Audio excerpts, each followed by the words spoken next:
All right, let's continue. We're going to talk about the structure of the universe now, what makes it up. And there are lots and lots of different things that make up the universe, including the stars that we see when we look up in our night sky. Those stars are also parts of galaxies and many other things. But they all derive from a specific thing, and actually three specific things to be. So the first of is protons. Protons are the number one reason, along with neutrons and electrons, that anything that we have exists. These things combine to make all of the things that we call our elements. The elements, you could take anything that's on the periodic table and begin to list them, from oxygen, from hydrogen to lead, or whatever other element you want to discuss. But the fact is that they all started from neutrons, electrons, and protons to make all the elements that we had in our universe. At least that's what scientists thought. Scientists thought that those three things, protons, neutrons, and electrons, helped to create the dust, the gas, the planets, the stars, the moons, as well as all the other things that are out there that have created galaxies. What they have learned, however, is that there was something else, and this has come through all of the new technology that we've been able to go through and better understand and monitor out in space. These two things are called dark matter and dark energy. Now, you may have probably never heard of these two things, and if you have studied something in space or something dealing with our universe, you would have definitely heard these two terms. And what they specifically are and what scientists have learned about them are these three things. First, the amount of dark energy that is within our solar system, you'll see, and actually not our solar system, excuse me, our universe, is 73%. Dark matter makes up 23%.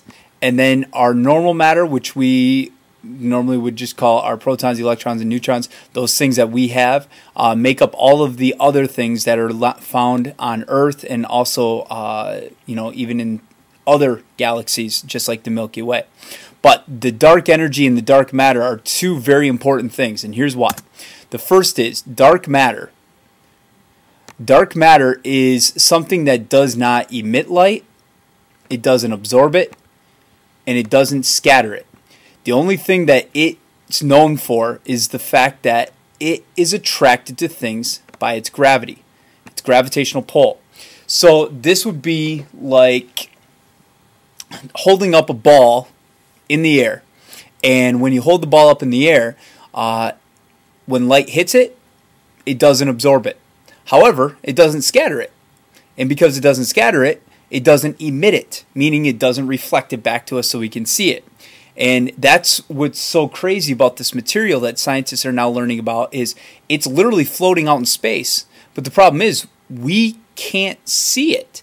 And you may be going, well, how did they find this dark matter? And where did they come across it? Well, a couple years ago, we had a space probe that went out to catch material from the comet dust. And then it landed in Utah, and it had this really cool aerogel, is what it was called, and it captured all these materials floating out behind a comet, as well as literally just out in space. And some of the material was this dark matter. And the more they looked at it, the more they realized that there was quite a bit of it in the aerogel. And on top of that, it was also something when they put through the laboratory that they realized these three things happen. The next is probably the most interesting for scientists excuse me, at this point in time, is because we have gravity, and gravity loves to pull things together. However, dark energy actually is the opposite of gravity, and what scientists have found is this energy source is actually causing all of the galaxies in our universe to actually expand and move in opposite directions of one another. So rather than coming together because of gravitational forces, it's actually being spread apart, and that's what they've called dark energy. Then we talk about the age. The age is obviously one of those things that can be debated, but what scientists have found based upon research using something called COBE, C-O-B-E, COBE, which monitors how quickly light is traveling and how far light is traveling, and then they use something called the WinApp, which allows them to basically take a picture of our entire universe and look at the actual temperatures using something called redshift, blue shift. We won't get into great details about those things, but that's why I put down here, if you do have questions and you would like to know more about how they did this, I've got some pretty cool information to share with you, and also just some cool pictures to share that I will do that, but I'll only do that if you ask. So when it all comes down to it, scientists have been able to prove that the age of the universe is roughly about 13.7 billion years old.